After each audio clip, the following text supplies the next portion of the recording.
Good morning. Please be seated.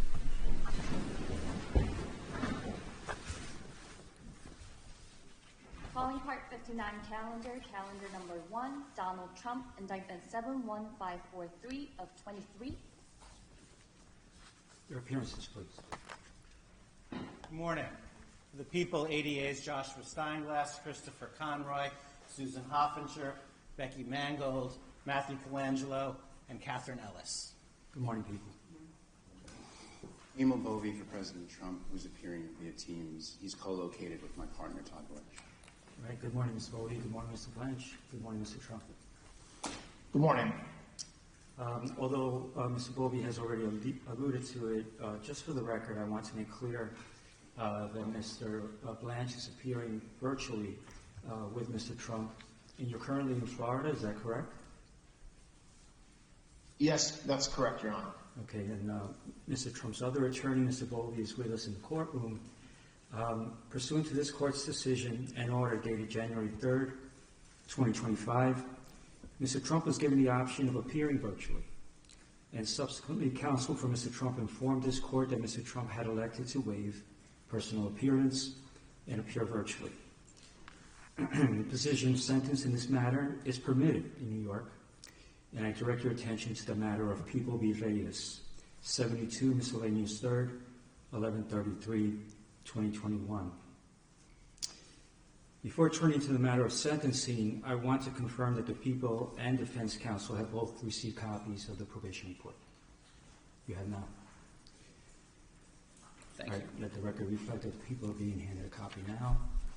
Mr. Bovey's being handed a copy. Why don't you take some time to look at it, okay? Thank you.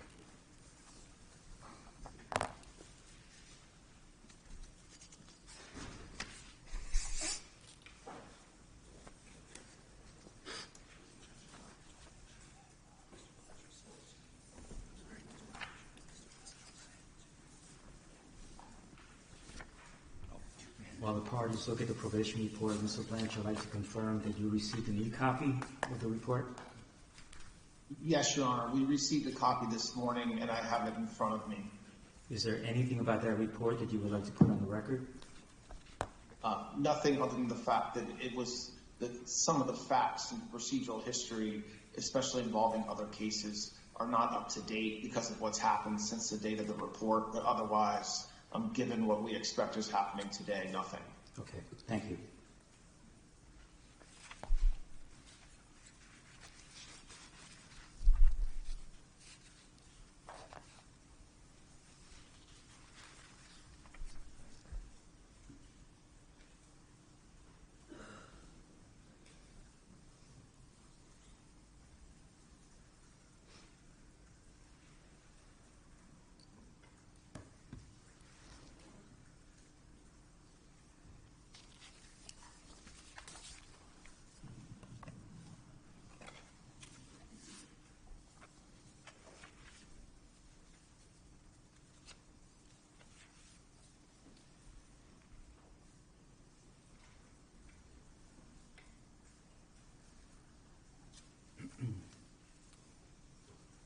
People, is there anything about the probation report that you would like to put on the record?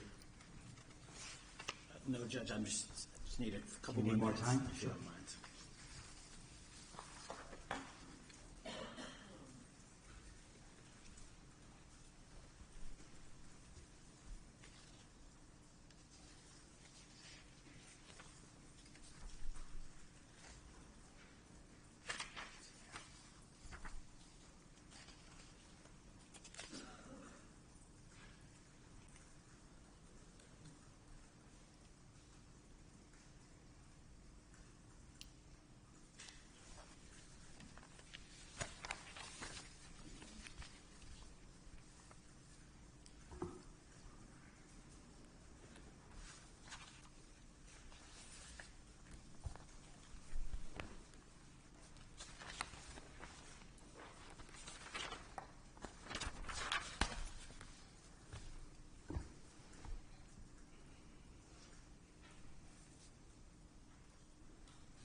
Thank you, Judge. Sure.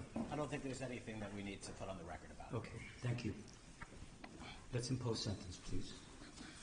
Donald Trump, you're before the court for sentence following your conviction by trial to 34 counts of falsifying business records in the first degree. Before being sentenced, the court will allow you, your attorney, and the assistant district attorney an opportunity to address the court with any matters relevant to sentencing. For the people, Thank you.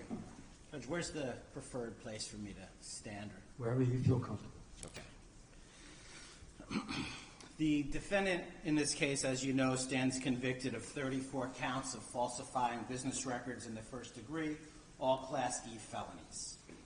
Each carries a range of authorized sentencing options for as much as 1 1/3 to 4 years in state prison to a variety of non-incarceratory sentences. In this court's January 3rd decision on the defendant's Clayton motion, Your Honor indicated an inclination to impose an unconditional discharge.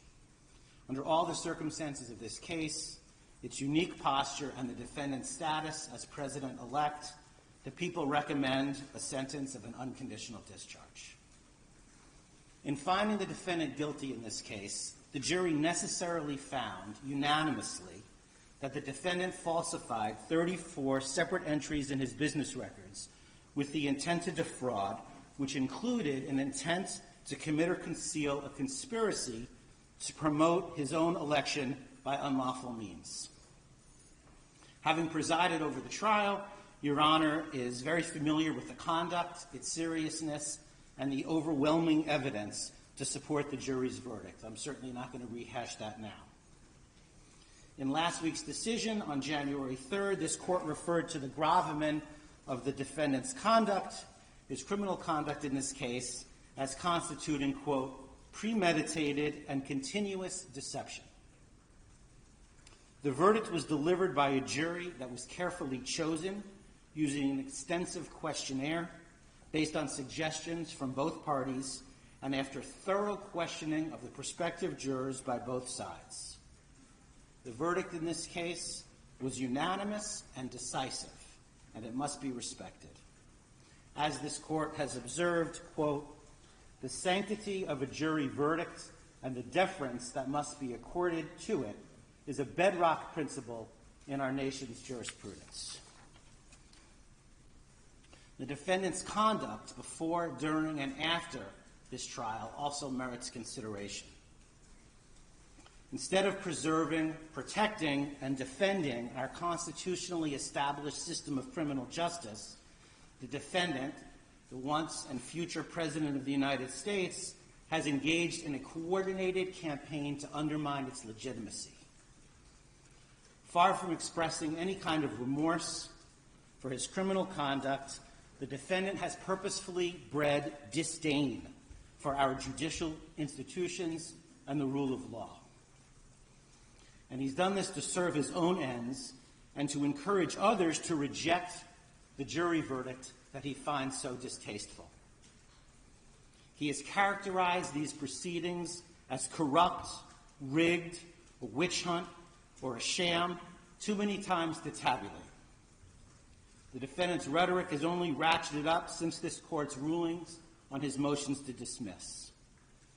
He has been unrelenting in his unsubstantiated attacks upon this court and its family, individual prosecutors and their families, the witnesses, the grand jury, the trial jury, and the justice system as a whole. The defendant has not only been held in contempt by other jurists in other matters, but this court alone found the defendant in contempt for 10 distinct violations of the order restricting extrajudicial speech. In his legal filings, the defendant has used dangerous rhetoric in leveling accusations of intentionally unlawful and unconstitutional conduct on the part of this court and the prosecution. As this court has noted, the defendant's conduct, quote, constitutes a direct attack on the rule of law itself. Moreover, the defendant has publicly threatened to retaliate against the prosecutors who have sought to hold him accountable in this and other matters, and the courts who have endeavored to fairly and faithfully adjudicate these matters. Such threats are designed to have a chilling effect, to intimidate those who have the responsibility to enforce our laws, in the hopes that they will ignore the defendant's transgressions because they fear that he is simply too powerful to be subjected to the same rule of law as the rest of us.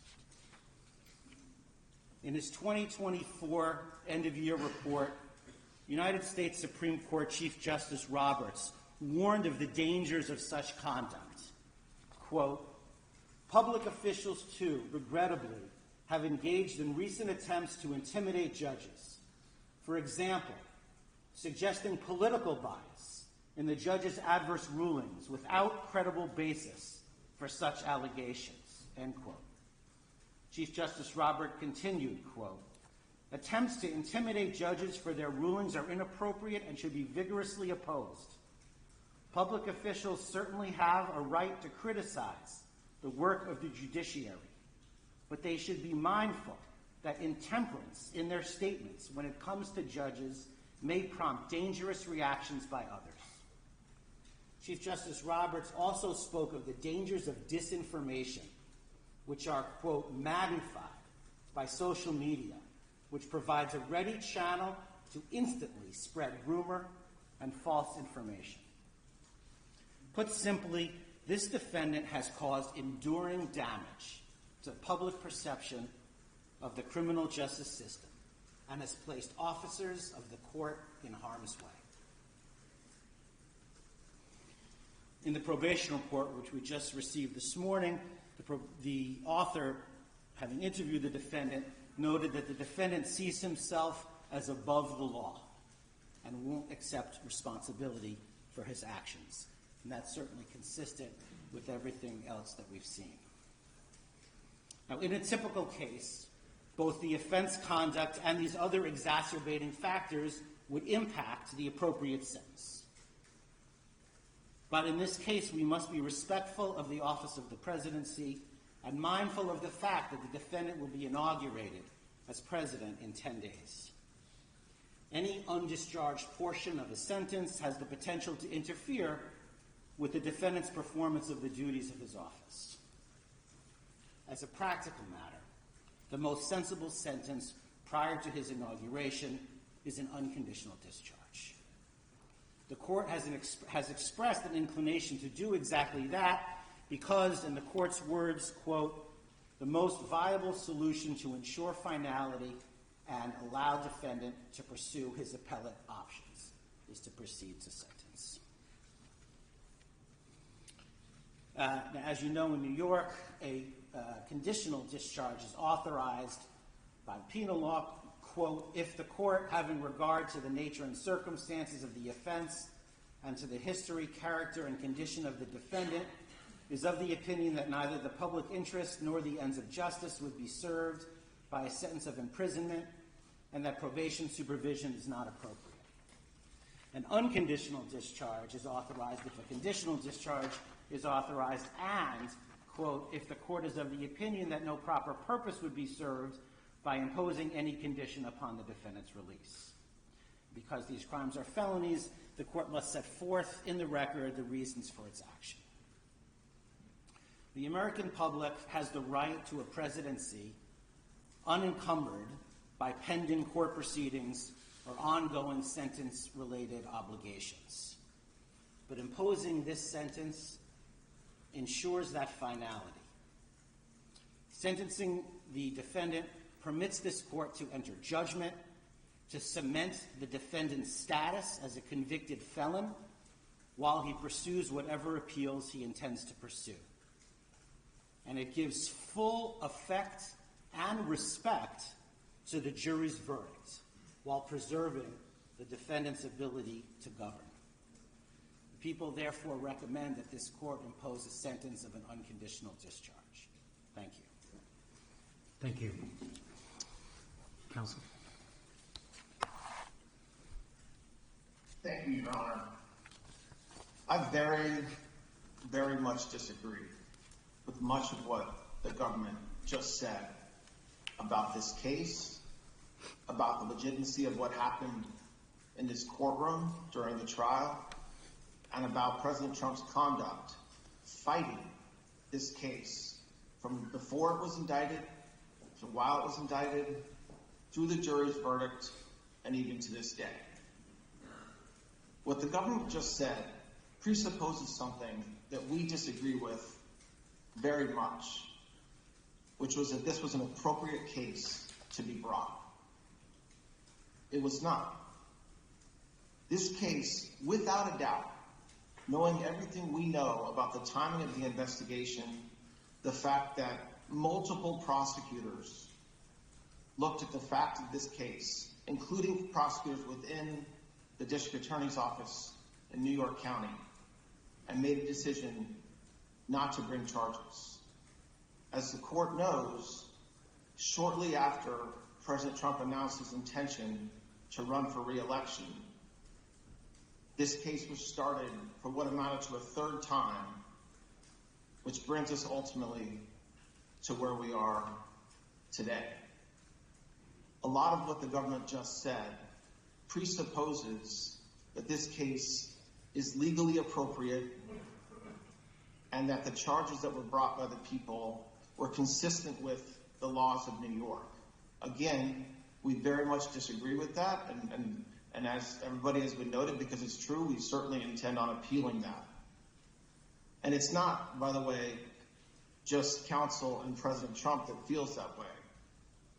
There's many, many, many legal experts that share the same views that I just said, which is that legally this case should not have been brought, both based on the facts that were established at trial and also on the legal basis for which they were brought. But it's also not just the legal experts, not just counsel, and not just President Trump, but the majority of the American people also agree that this case should not have been brought.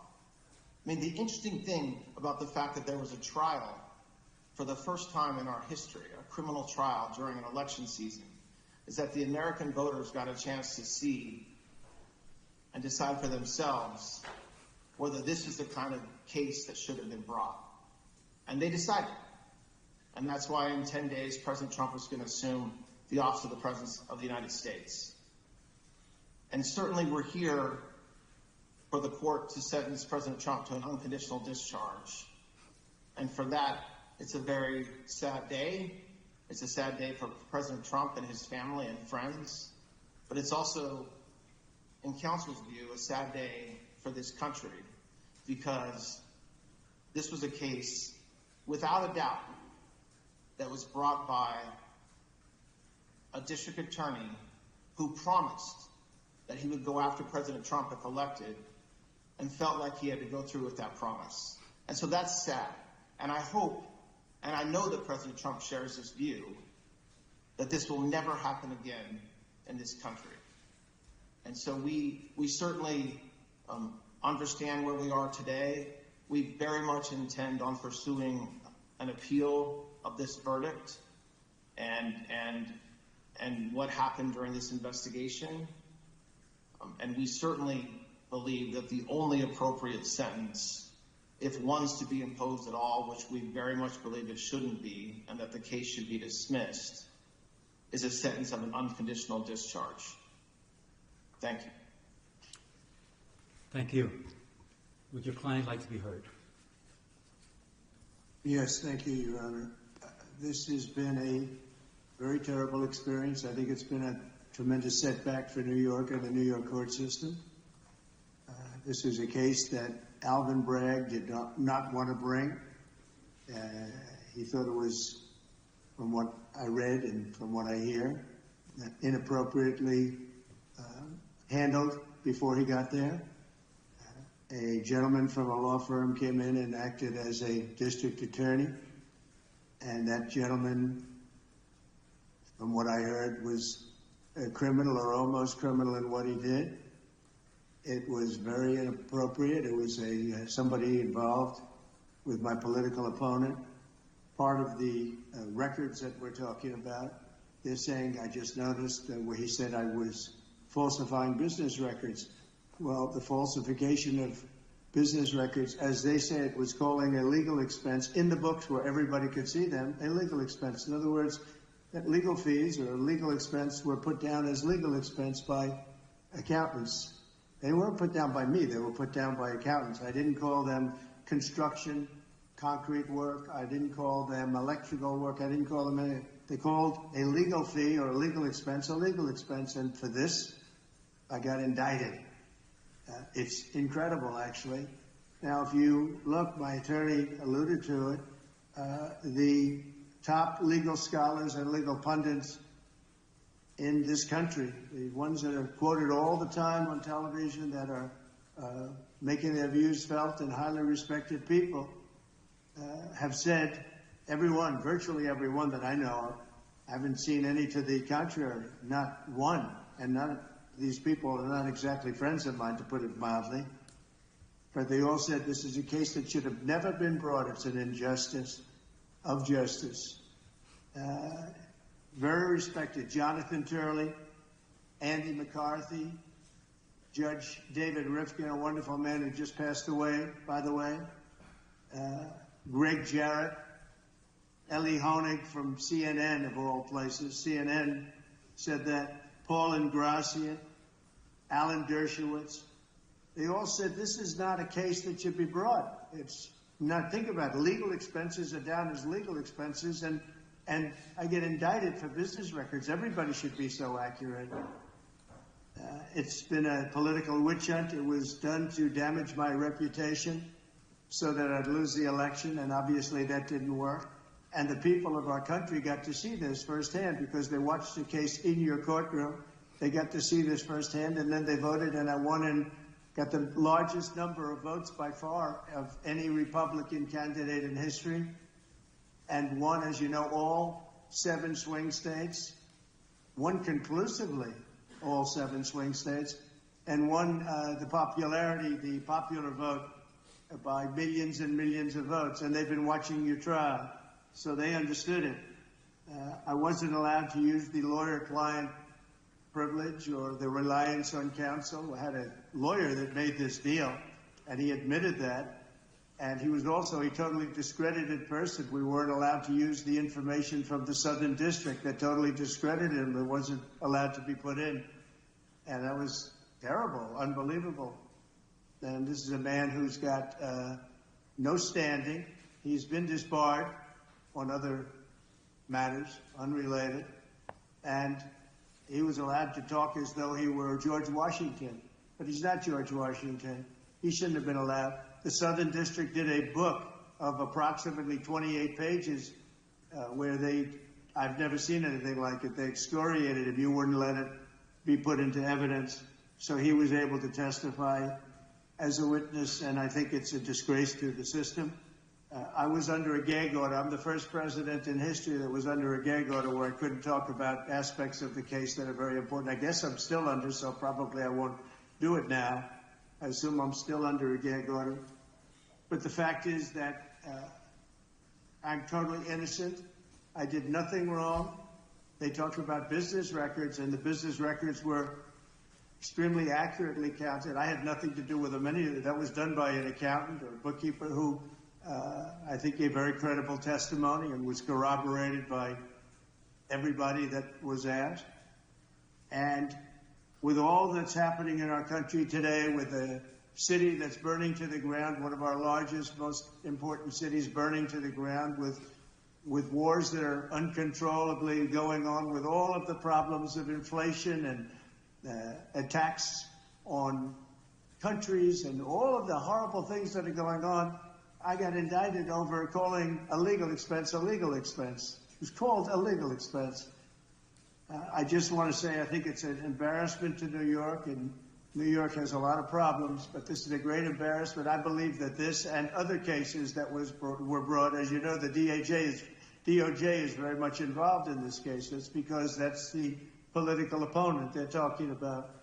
The DOJ is very involved. You have a gentleman sitting right there from the DOJ who was from the DOJ's office. He was also involved with the New York State Attorney General's case. And he went from there to here. He went around and did what he had to do. He got them to move on me. But in the meantime, I won the election, and a massive landslide, and the people of this country understand what's gone on. This has been a weaponization of government. They call it lawfare. Never happened to any extent like this, but never happened in our country before.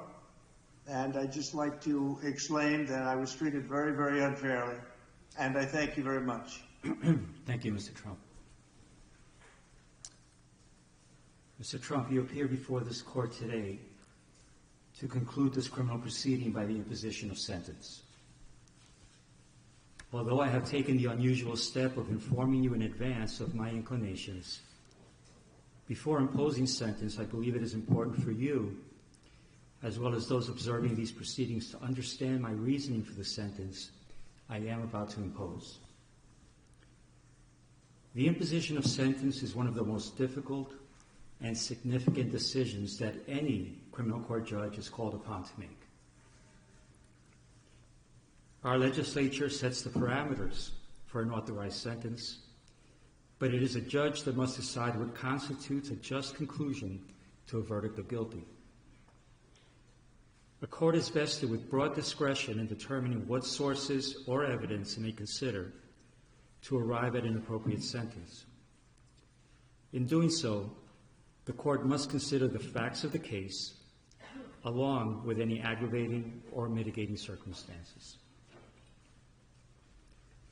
In my time on the bench, I've been called upon to grapple with this weighty responsibility for countless defendants who have been found guilty after trial for an assortment of offenses, ranging from nonviolent Class E felonies to the most heinous of crimes, including homicides, sex trafficking, and child sexual abuse. The task is always difficult and deserving of careful consideration, whether the sentence be an unconditional discharge or incarceration of 25 years to life. However, never before has this court been presented with such a unique and remarkable set of circumstances. Indeed, it can be viewed fairly that this has been a truly extraordinary case. There was unprecedented media attention, public interest, and heightened security involving various agencies. And yet, the trial was a bit of a paradox because once the courtroom doors were closed, the trial itself was no more special, unique, or extraordinary than the other 32 criminal trials that took place in this courthouse at the same exact time. Jury selection was conducted, the same rules of evidence were followed, opening statements were made, witnesses called and cross-examined, evidence presented, summations delivered, the same burden of proof was applied, and a jury made up of ordinary citizens delivered a verdict. And it was all conducted pursuant to the rules of procedure and guided by the law. Of course, part of what made it feel somewhat ordinary was the outstanding work, preparation, and professionalism of the clerks, court officers, court reporters, security personnel, and the entire staff of this building who did their jobs as they would with any other criminal trial. So while one can argue that the trial itself was in many respects somewhat ordinary, the same cannot be said about the circumstances surrounding this sentencing. And that is because of the office you once occupied and which you will soon occupy again. To be sure, it is the legal protections afforded to the office of the President of the United States that are extraordinary, not the occupant of the office. The legal protections, especially within the context of a criminal prosecution, afforded to the office of the President have been laid out by our founders, the Constitution, and most recently interpreted by the United States Supreme Court in the matter of Trump versus the United States, which was decided on July 1st, 2024.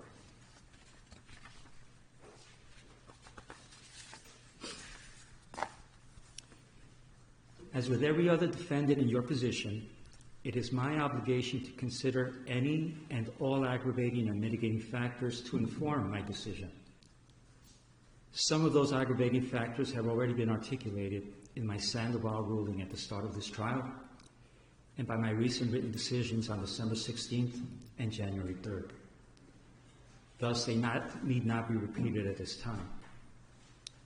However, the considerable, indeed, extraordinary legal protections afforded by the office of the Chief Executive is a factor that overrides all others. To be clear, the protections afforded the office of the President are not a mitigating factor. They do not reduce the seriousness of the crime or justify its commission in any way. The protections are, however, a legal mandate which, pursuant to the rule of law, this Court must respect and follow. However, despite the extraordinary breadth of those protections, one power they do not provide is the power to erase a jury verdict. It is clear from legal precedent, which until July 1st was scarce, that Donald Trump, the ordinary citizen, Donald Trump, the criminal defendant, would not be entitled to such considerable protections. I'm referring to protections that extend well beyond those afforded the average defendant who winds their way through the criminal justice system each day. No, ordinary citizens do not receive those legal protections. It is the office of the President that bestows those far-reaching protections to the office holder. And it was the citizenry of this nation that recently decided that you should once again receive the benefits of those protections, which include, among other things, the Supremacy Clause and presidential immunity. It is through that lens and that reality that this Court must determine a lawful sentence. After careful analysis, in obedience to governing mandates, and pursuant to the rule of law, this Court has determined that the only lawful sentence that permits entry of a judgment of conviction without encroaching upon the highest office in the land is an unconditional discharge, which the New York State Legislature has determined is a lawful and permissible sentence for the crime of falsifying business records in the first degree. Therefore, at this time, I impose that sentence to cover all 34 counts. Sir, I wish you Godspeed as you assume your second term in office. Thank you.